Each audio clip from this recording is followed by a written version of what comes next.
వేల కోట్ల రూపాయలు ఎటువంటి వివక్ష లేకుండా, ఎటువంటి లంచాలు లేకుండా,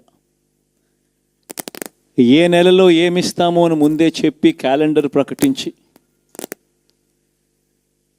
ఆ నెలలో అది తప్పకుండా ప్రతి సంవత్సరం తూచా తప్పకుండా ప్రతి సంవత్సరం అది జరిగేట్టుగా చేస్తూ ఏకంగా 2,70,000 కోట్ల రూపాయల వివిధ పథకాల ద్వారా మాట తప్పకుండా జరగడం కూడా గతంలో ఎప్పుడూ కూడా చూడలేదు, జరగలేదు. ఇవన్నీ కూడా నేను ఏదైతే చెప్తా ఉన్నానో ఇవన్నీ ఎప్పుడూ చూడని మార్పులు, గతంలో ఎప్పుడూ జరగని సంస్కరణలు. విద్యారంగంలో అయితేనేమి, వైద్య రంగంలో అయితేనేమి, వ్యవసాయ రంగంలో అయితేనేమి, సామాజిక న్యాయం అంశంలో అయితేనేమి, మహిళా సాధికారత అంశంలో అయితేనేమి, గవర్నెన్స్ విషయంలో అయితేనేమి ఎప్పుడు జరగని చూడని సంస్కరణలను కూడా తీసుకొచ్చు. ఇవన్నీ నేను ఏదైతే చెప్తా ఉన్నానో ఇవన్నీ మనం చేసి చూపించి ప్రజల మన్ననలు పొందిన తర్వాతే ఎన్నికలకు వెళ్ళాం. ఎన్నికల్లో ఏమైందో తెలీదు. 5 సంవత్సరాలు కళ్ళు మూసుకుంటే చాలా అయిపోయింది. 5 సంవత్సరాలు. మళ్ళీ 2024 నుంచి 2029 కూడా అదే మాదిరిగానే కళ్ళు మూసుకుంటే 2029 కూడా కళ్ళు మూసుకుంటే వచ్చేస్తుంది. ఇవి మనం గుర్తుపెట్టుకోవాల్సిన అంశం ఏమిటి అని అంటే సినిమాలో ఓన్లీ ఫస్ట్ హాఫ్ మాత్రమే అయ్యింది. గతంలో కూడా ఇదే మాదిరిగా పరిస్థితులు ఉన్నప్పుడు కూడా మనం ఏ మాదిరిగా పైకి లేచాము అన్నది కూడా మీ అందరికీ తెలిసిన విషయాలే. నేను ఒక్కటే మీ అందరికీ చెప్తా ఉన్నా, ప్రజల్లో ఈరోజు మనం చేసిన మంచి ఉంది. ఇంటింటికి మనం చేసిన మంచి ఇంకా బ్రతికే ఉంది. ప్రజల్లో ఈరోజు మనం చేసిన పాలన మీద విశ్వసనీయత అనే పదానికి అర్థం ఈ రోజుకి కూడా ప్రజల్లో ఉంది. గడప గడపకు మనం చేసిన మంచి ఇంకా ప్రజల్లో బతికే ఉంది. మరి ఇవన్నీ ఉన్నప్పుడు మళ్ళీ మనం లేయడం కూడా తథ్యం. కాకపోతే కొంచెం టైం పడుతుంది. ఆ టైం ఇవ్వాలి. ఆ టైం ఇచ్చినప్పుడు, అది జరిగినప్పుడు, పాపాలు పండినప్పుడు ఖచ్చితంగా మళ్ళీ మనం పైకి లేస్తాం.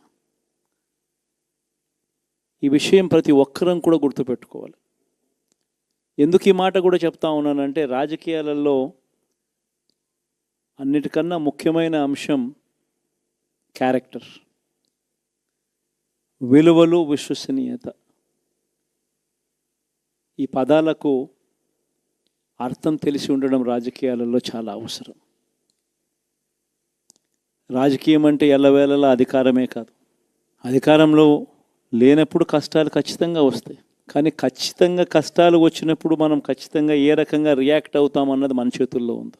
విలువలు, విశ్వసనీయత లేని మనిషిగా రాజకీయాలు చేద్దామా, లేదా కష్టాలు వచ్చినప్పుడు ఆ కష్టాలను ఎదుర్కొని హుందాగా నిలబడుతూ మళ్ళీ 5 సంవత్సరాలు కళ్ళు మూసుకుంటే 5 సంవత్సరాలు అయిపోతాయి, మళ్ళీ 5 సంవత్సరాల తర్వాత మన పాలన వస్తుంది, మన ప్రభుత్వం వస్తుంది, అప్పుడు మళ్ళీ మనమే ఆందోళన ఎక్కుతామన్నది కూడా గుర్తుపెట్టుకొని అడుగులు వేస్తామా అన్నది మనలో ప్రతి ఒక్కరూ కూడా ఆలోచన చేసుకోవాలి.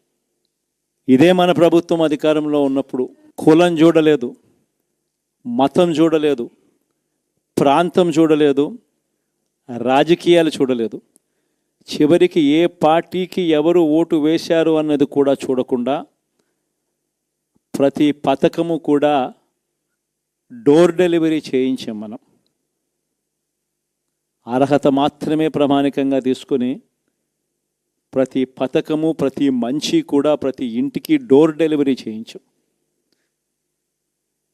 అలా ప్రతి మంచి, ప్రతి పథకము డోర్ డెలివరీ చేసిన ప్రభుత్వం మనదైతే, పాలన మందైతే, ఈరోజు కేవలం వాళ్ళ పార్టీకి ఓటు వేయలేదు అని మాత్రమే ఓటుకు వేయకపోవడమే పాపం అన్నట్టుగా ఈరోజు రావణ కాష్టం చేసి సృష్టిస్తూ ఉన్నారు, విధ్వంసం చేస్తూ ఉన్నారు, ఆస్తులు నష్టం చేస్తున్నారు, కొడతా ఉన్నారు, అవమానిస్తూ ఉన్నారు. ఇవన్నీ శిశుపాలుని పాపాల్లో భాగాలుగా ఇవన్నీ అప్పుడే పాపాలు మొదలయ్యాయి. ఒకవైపున మనమేమో మనకు ఓటు వేయకపోయినా కానీ ఏ రోజు కూడా డిస్క్రిమినేషన్ చూడలేదు. అటువంటి వాళ్లకు కూడా మనం డోర్ డెలివరీ చేసిన ప్రభుత్వం పాలన మందైతే ఈరోజు కేవలం ఓటు వేయలేదన్న ఒకే ఒక కారణంతో ఏకంగా కొడతా ఉన్న పాలన వీళ్ళది. ఈ పాపం ఊరికే పోదు. రెండవ పాపం చంద్రబాబుది కూడా అప్పుడే పండింది. బహుశా కేంద్రం ఈ రకమైన కేంద్రంలో ఈ రకమైన పరిస్థితులు బహుశా ఎప్పుడు ఉండిండవేమో. ఈ రకంగా కేంద్రంలో 240 ఎంపీలు మాత్రమే వచ్చిన పరిస్థితులు, రాష్ట్రంలో ఏకంగా వీళ్ళకు కూడా ఈ మాదిరిగా మంచి నెంబర్లు వచ్చిన పరిస్థితులు, ఎన్డీఏలో మళ్ళీ చక్రం తిప్పుతా ఉన్న పరిస్థితులు. ఇలాంటి పరిస్థితుల్లో కూడా ప్రత్యేక హోదాను అడక్కపోవడం చంద్రబాబు చేసిన మరో పాపానికి కూడా మరో నాంది. ఇలాంటి పరిస్థితుల్లో కూడా ప్రత్యేక హోదా మనం అడిగి తెచ్చుకోలేకపోతే రాష్ట్రంలో ఏ ఒక్క యువకుడు కూడా క్షమించడు చంద్రబాబు నాయుడు. మనం కొంచెం ఈ పాపాలు పండేదాకా మనం గట్టిగా దీన్ని నిలబడగలిగితే, ముందుకు తీసుకొని పోగలిగితే ఈ పోరాటాన్ని ఆటోమేటిక్గా శిశుపాలుని 100 పాపాలు ఫాస్ట్గా ఎరోడ్ అయిపోతాయి. అంటే ప్రతి ఒక్కరూ ఈ విషయాలన్నీ గుర్తుపెట్టుకోమని కొడతాం. ఎన్ని బహుశా నేను చెప్పేటివన్నీ కూడా మీ అందరికీ కూడా తెలియనేటివి కాదు. కేవలం నేను మీ అందరికీ గుర్తు మాత్రమే చేస్తా ఉన్నా. కష్టాలు రావడం అన్నది సర్వసహజం. కష్టాలు ఇలా మనం ఎదుర్కొని నిలబడడం అన్నది మన చేతుల్లో ఉన్న అంశం అన్నది మాత్రం ఖచ్చితంగా ప్రతి ఒక్కరూ గుర్తుపెట్టుకోమని మీ అందరితో కూడా కోరుతా ఉన్నాను. శాసనసభలో, చట్టసభలో మీ సభే అన్నిటికన్నా ముఖ్యమైన సభ అవుతుంది. ఓటు వేయలేదు అన్న ఒకే ఒక కారణంతో మనుషుల్నే కొడతా ఉన్న పరిస్థితుల్లో, మనుషుల్ని అవమానిస్తూ ఉన్న పరిస్థితుల్లో, మనుషుల్నే బలవంతంగా ఆస్తి నష్టం చేస్తూ ఉన్న పరిస్థితుల్లో ఇక ప్రతిపక్షం ఉన్నది ఒకటే ఒక పార్టీ, ఆ పార్టీకి అవకాశం ఇవ్వాలా అన్న కనీస నైతిక విలువలు వాళ్ళు పాటిస్తారన్న నమ్మకం నాకైతే లేదు. కాబట్టి మీరు చేయాల్సిన పాత్ర గొప్పది, చాలా ఉంది అన్నది మాత్రం గుర్తుపెట్టుకోండి. రాబోయే రోజుల్లో యాక్టివిటీ లెవెల్స్ అనేది ఆటోమేటిక్లీ పెరుగుతాయి. రాష్ట్ర వ్యాప్తంగా ఉన్న కార్యకర్తలందరినీ ఎవరినైతే వాళ్ళు ఇబ్బందులు పెట్టారో ఖచ్చితంగా వాళ్ళందరికీ మనోధైర్యం ఇస్తూ వాళ్ళ గ్రామాలకు వెళ్ళి వాళ్ళకు తోడుగా ఉండే చేసే కార్యక్రమాలు జరుగుతాయి.